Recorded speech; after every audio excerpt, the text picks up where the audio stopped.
Hello and welcome to another Lepin Bootleg review. This time I'm reviewing two sets in one video because of how similar they are. I'm reviewing two AT-AT walkers. The one you see right here is based on the Lego set 75054, which was released in 2014, and the original Lego retail price was $109 US or 109 pounds, which was ridiculous for back then because pound was almost like double the amount of the US dollar. And this one came with General Veers, AT-AT pilot, and two snow troopers. The one behind it is the AT-AT Walker based on the Lego set 10178, and this was released back in 2007 for 130 US dollars or 90 GB pounds, UK pounds. And this is the Motorized AT-AT Walker, and this one came with Luke Skywalker, AT-AT pilot, General Veers, and a single snowtrooper. And both of these are very similar. I mean, yeah, of course, they both are based on a AT-AT Walker, of course, but it's just the style and the way they've been built, their size and everything is very similar. It's almost like the newer set in 2014. They just took the motorized one and removed the motor and altered the field pieces. You can see in the older one there are actually some printed pieces, whereas the newer one, there are no printed pieces on there. So it's trying to, I guess, made it a little bit more generic to fit with the whole theme and style of Lego pieces being able to mix with each other. Both of these boxes from Lepin have a little handle on the top, a little handle there, so you can hold it after you buy it. That's good. And the box is actually falling apart. That's how little glue they use. And so on the back here shows you some of the features of this set, just like the original Lego one would have done. And just like other Lepin or other bootleg sets that big, when you open the box, the smaller box had a cardboard tray inside, but this one had two white boxes that go in there. Now, before I carry on with the actually, I'll show the back of this box first. Again, this box is also falling apart, and I will say that the pieces should be able to fit inside half the size of the box. So one thing that's really annoying about bigger Lepin sets is the amount of plastic bags that you get, and that's very annoying. And before I carry on with this video, I will say this, due to previous concerns and how my own hands felt after building the Lepin stuff, my hands always felt a little bit comfortable, a little bit filthy, like greasy, and also slightly irritated. No, I wouldn't say exactly itchy, but almost itchy. And in that sense, I am slightly concerned about whatever is on the plastic pieces with Lepin. So, with the next video, I originally bought a Ultimate Collector's Series bootleg of the X-Wing fighter before I bought these. What I've done is I've put the pieces of that set, opened all the bags, put it into a bucket, and filled it with sort of shower hot water with dishwashing liquid. Mix it around a little bit, and I'm going to see if that improves my building experience with that set. If it does not at all, I am going to stop reviewing any more Lepin stuff forever until someone can convince me otherwise that they've actually solved that issue. If it is okay, I'm still going to put warnings in front of every Lepin set I ever review after these, just to make sure people, especially if you give these to kids, I do not want something that irritates the hand to go inside the mouths of children. That would be severely irresponsible. And I guess on my older Lepin sets, I'll add little tags and warnings and stuff if that is the case. So just be mindful of that. Anyway, so inside both of these, you have the instruction booklets, and they both, of course, follow the style of when the set was originally released. So with the, let's see, this one's the motorized one. I'm only getting confused here. So this one's the newer one, and it has the sort of this Star Wars Episode 3 look of Darth Vader in the corner there of the book.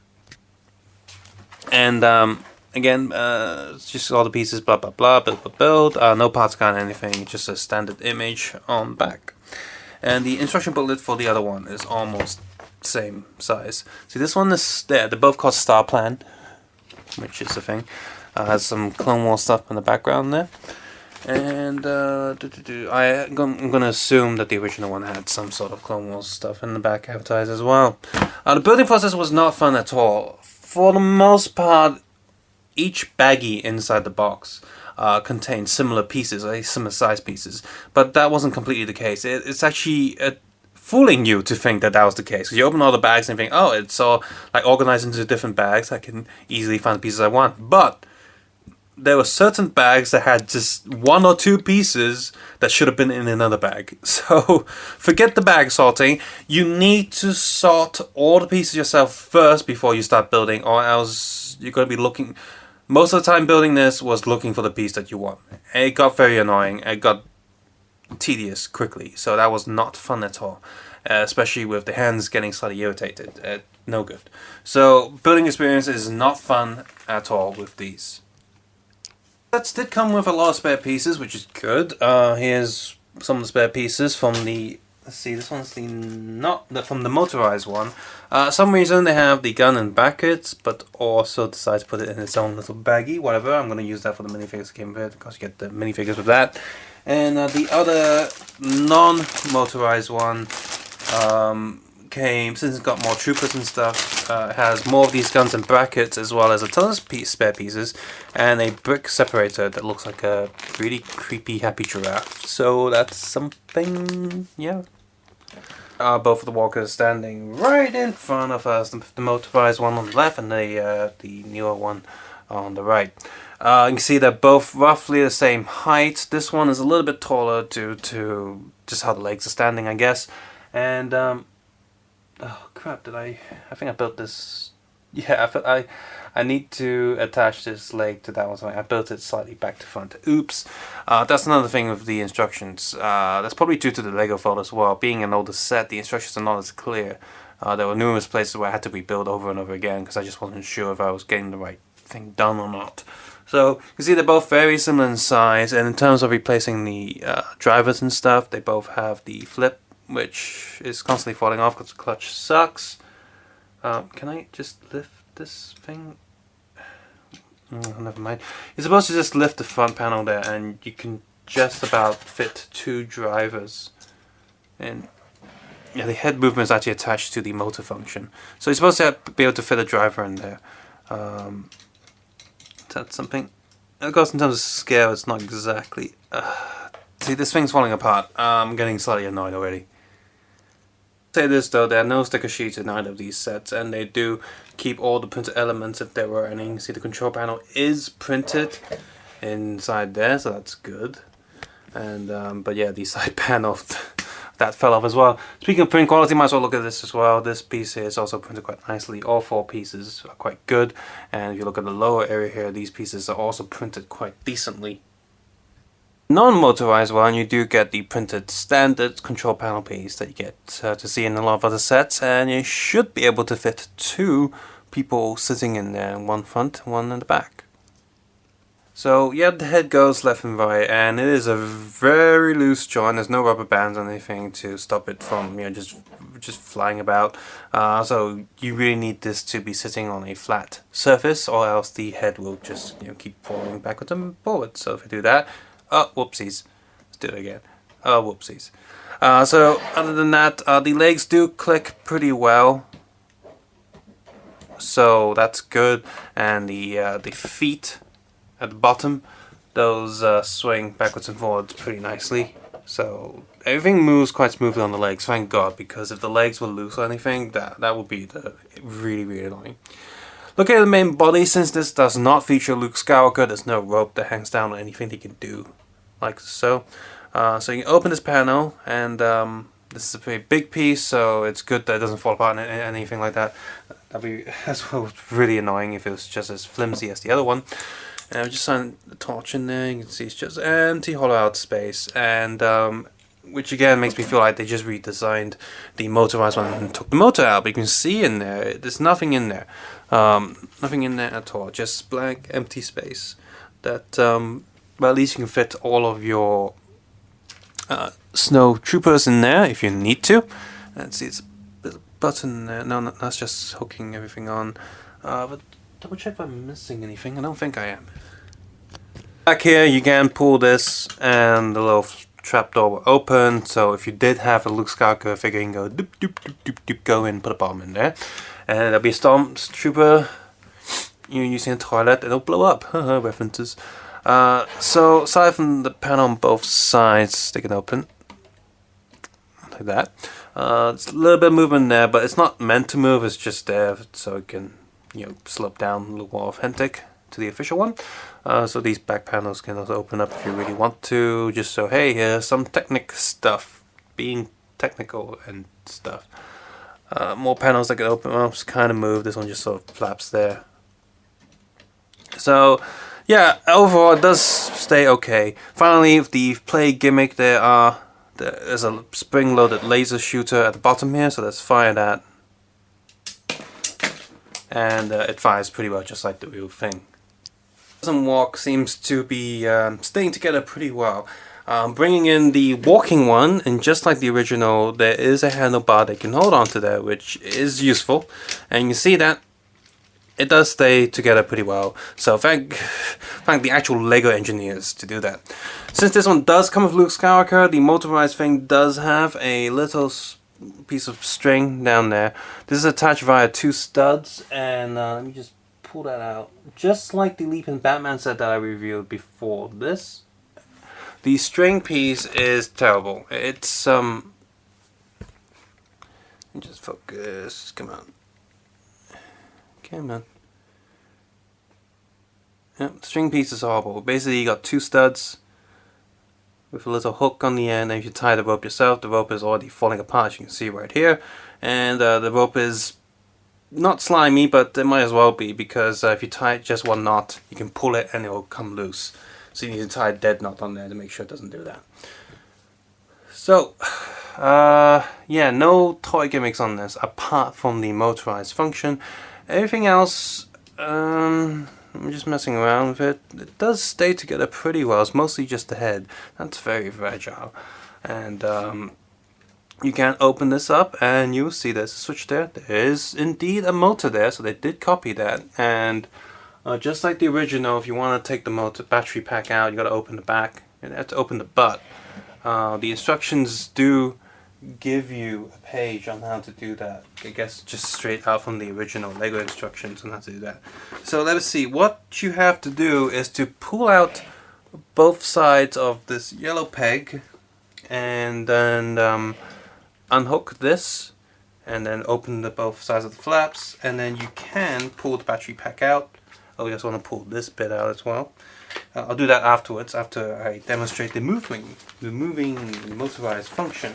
And yes, just like the original, it's kept everything. Now, I did take a quick YouTube look on people who have filmed the original one. And it turns out the original one was also quite flimsy as well in walking. So let's do this on this surface. This is a very smooth surface. I recommend adding rubber pads to the feet. Let's see, how do I do this?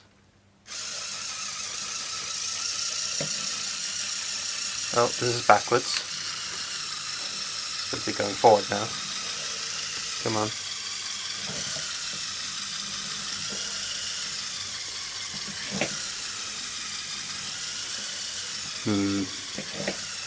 Lifting it up, you can see the walking movement is actually quite natural. It's kind of funny when it's trying to walk. Well, it's not falling over or anything, but I am worried. Well, here he is on the floor. Yes, it's very messy. I'm in the middle of reorganizing my room. Let's have him walk. Now, I don't want this to smash not because I care about breaking this. I care about not rebuilding this for the video. That would be really annoying for me. So, here it is. He's walking on a polished wooden floor. He is walking.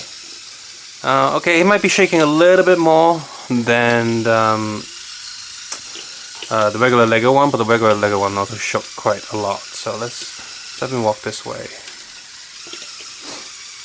You see, the head is going left and right. But I doubt this would be, you know, menacing.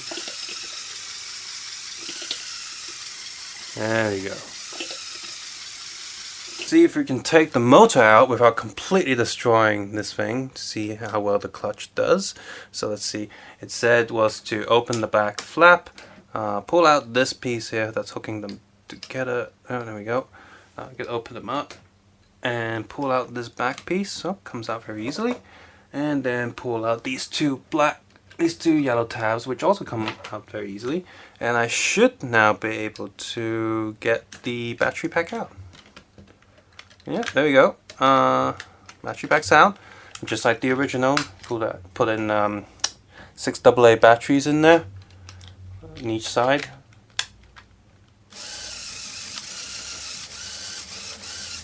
Yeah, same connectors as the official Lego stuff. So, wait, how did that get out here? How did this cable get out here? That's weird. So yeah, just like the real thing. Then let's put the thing back in and see if it still stays together. Oh, you know what? Maybe not. Is it? It's gonna go in there. Yeah. Okay, it's sitting comfortably back where it should. Let's see. Put the connector back in. Like the butt plug back in, and then connect the connector here. Oh, put this flap back down to cover it. Let's see, was it not? Oh, there we go. And then these 2 tabs, find the spot, plug them, and plug the other side, and push these 2 plates down. And hey, nothing fell apart. So that's decent. So from what I can tell, they have copied the original style of the figures that came with this set when it first came out. As to the print quality, from what I can see on something like Wikipedia, for example, it does look pretty spot on. So at least that means for Lepin that their figures have improved a little bit, and they do at least look like the original counterparts. With a lot of bootlegs, they would swap in different figures or perhaps designs from more modern sets. So in a way, it's good that since this is a set that's like 10 years old or something, it's a way to get older figures that you would not imagine have been bootlegged at all, because it's been from such a long time ago. So at least there's that. So yeah, look, even a close look at the print. They do look pretty good. So yeah, there they are without their helmets, and the lightsaber blue is a little bit off, but that's about it. Let me just look at the back. Most of them don't have back printing, but he does. And the back printing there looks pretty spot on, and of course reminder that the Snowtrooper has the backpack molded on instead of printed on. Moving on to the figures in the next set, yeah, we got 2 Snowtroopers, 1 Snow Commander, the AT-AT pilot, and a newer version of General Veers. All of them don't have back head print, and underneath these people, since the helmet and mask are all printed now, stupid. You get the same standard generic clone trooper face underneath all of them, so they all have that head underneath. And it sucks. So General Veers' head is pretty good, and from what I can tell from again Wikipedia images, and I do have some of these snowtroopers myself, it is pretty spot on to what they are. Veers has a little binoculars because they have the guns from the brackets I showed earlier, and yeah, they look pretty decent. So just showing the back. Being a Snow Commander just means you don't get a backpack, pretty much. Same image on the back of the bodies. So in terms of build quality, the Motorized one is a little bit finicky around the head, whereas this one is pretty solid all around. Just opening it up, putting the figure in there and all that, it does feel pretty good. Yeah, so build quality, this one's pretty good. This one's a little bit iffy, but not too bad. Just get some crazy glue or something, or Krago, and stick that there. As for the minifigures themselves, they're a huge improvement over previous Lepin sets. They actually look like the original ones, and since the original ones, especially the older ones, don't have any back print, and how simple their designs are, they've managed to quite easily copy the older figures. The new ones not so bad themselves. They've also done pretty good there. So kudos to that. So all in all, for the prices that they're going for, I can recommend these, especially if you're someone trying to get the Motorized version. That's from ages ago, but honestly, the Motorized one, I don't like the motor function too much, but I do like the simple figures that you got with it, like the older fashioned figures that used to be yellow skin. They just changed it to flesh skin colors, but they didn't update the print yet. So I do have nostalgic love for those figures. I have a few of them myself. I've all reviewed them on my channel, official ones. So I like those. So if you want to get a chance to pick some of those up, then consider the Motorized set. If you just want something to actually play around with and look pretty good, the not Motorized one is bigger and does look nicer overall, I think, but I think that's just down to personal preference. Both of them are pretty much the same size and have the same bulkiness to them. I think the head on this one's a bit bigger than that one. I will say this though about the figures: the cloth or fabric that they use is quite flimsy, so they won't last, especially with kids playing with them. And of course they also have the issue with the clutch of the figures. The figures are not, have really weak neck joints, so the heads tend to stay inside the helmets, and the hip joints are also quite weak as well. Everything else seems okay, but those two joints in particular feel far too weak, so they will get annoying down the line. But that one has a more flimsy head, because this one does have the problem of the really weak neck joint, so it just flows about. That's not cool. Now that said, the recommendation does come with the bit about how safe this is to handle and play around with. So depending on how the next Lepin video goes with the X-Wing, I'll let you guys know if I still recommend these sets or not. But as of right now, if the plastic issue is non-existent, like if that's not an issue, then go ahead and get these. If it is an issue, then I'll just stop doing Lepin videos altogether. Subscribe, suggest, and comment below, and of course take care and have a nice day. I will see you guys soon, and may the Force be with you.